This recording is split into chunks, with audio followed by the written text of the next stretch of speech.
There's nothing I look forward to less than reading after Kim Johnson.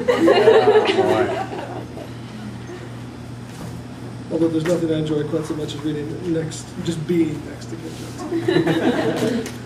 This is a short story called The Scold. It is in 12 parts. I will tell you what those parts are as I read. The first one is 1. The second one is 2. Mic a little closer, maybe. It goes on from there. Can you hear me okay? That's better, almost. All right, The Scold. She's standing there in the doorway, just standing there. And we have to wonder why she's standing there like that, like someone who sees a doorway not as a thing to pass through, but as a thing to stand in. Making a point of not passing through, refusing to pass through. Why is she standing there in our doorway? It is ours. And not passing through and not going away and not saying more than she is saying. What does she want? Because she must want something. Standing there in the doorway like that must mean something, but it's hard to say. 2. She has asked us to please consider others, to be considerate of others who might be nearby, who might live on the other sides of these walls so thin they will hardly support a nail, these walls so thin they will hardly contain the heat we all pay too much for. 3. Are we inconsiderate people? Are ours the actions of people who fail to consider others? This look that passes between us, this look that hangs in the air like our frozen breath, this look says that we do not think we are the people she thinks we are. This look says that one of us should say to the woman that we are not the culprits, if culprits are what she is after.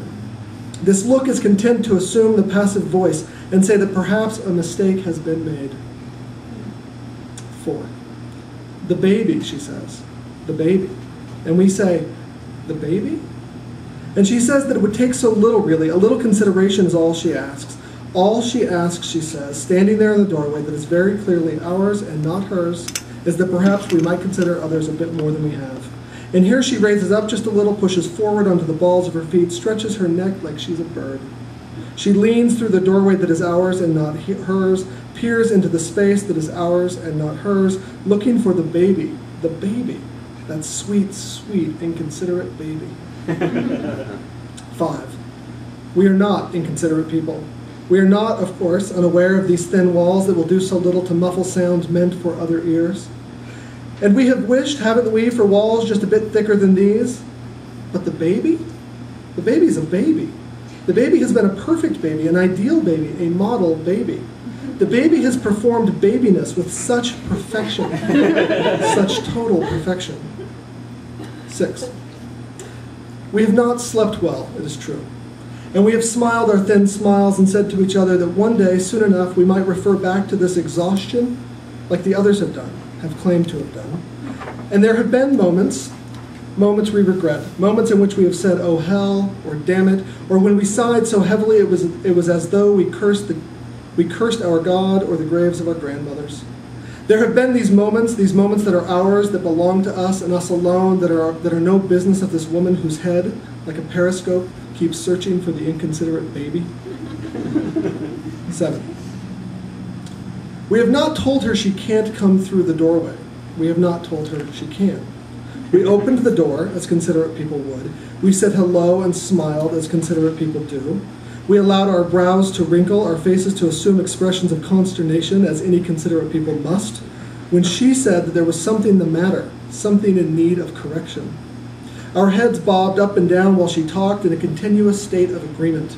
Our heads said everything there was to say, that we are considerate people who will listen to the pleas of a hunched old woman, who will wait patiently through her senseless preamble, who will speak in hushed tones when hushed tones are appropriate. 8. But the baby? The perfect baby? The sweet baby that is ours and not hers? There has been crying, certainly. Oh, how our sweet, perfect baby cries when crying is necessary, when crying is the perfect, sweet, appropriate thing for a baby to do.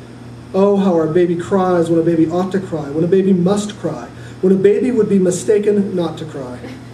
All that crying, oh sweet baby, the crying you can do. But it's part of the equation, isn't it? Isn't there an equation somewhere that always ends with crying, that must end with crying? Isn't crying at the end of that equation and others too? Weren't we told to brace ourselves for this? Weren't we? 9. She cranes her neck, clearly dissatisfied. She allows her weight, the little there is of it, to fall back to where it belongs, on her side of the doorway, the side that is not ours, the side that is also not exactly hers. Her face has this thing about it, this fixity. Her face is so perfectly unchanging. Her eyes are wide open but seem so flat and sleepy. Her lips are thin and form a perfectly straight line that looks as though it has never smiled. Her face is perfect and awful. Her face is perfect and mean. Her face is ready at any moment to assume a scowl, to glower. 10. May I? She says, and uses her hands to make the motion that suggests she is giving us something. She turns her palms toward us and opens her arms as though to escort herself into the room. No, we say. No, she may not. And that does the trick. That puts a little curve in her perfectly straight, perfectly flat, perfectly vile little mouth. And then we apologize, make our own gestures, palms to the chest as though clutching our own hearts, and say, the baby, the poor sweet thing. The baby, we say, and we shake our heads and purse our lips and let our hands come together like an empty cup before us to show exactly how sorry we are. The baby, we say. Finally getting some sleep, we say. Thank the heavens, we say. 11. The baby, she says. We must consider the baby. The horizon of her mouth has found its equilibrium. Absolutely, we say. We can hardly tell you how happy we are that the baby is finally getting some sleep, we say. Yes, she says.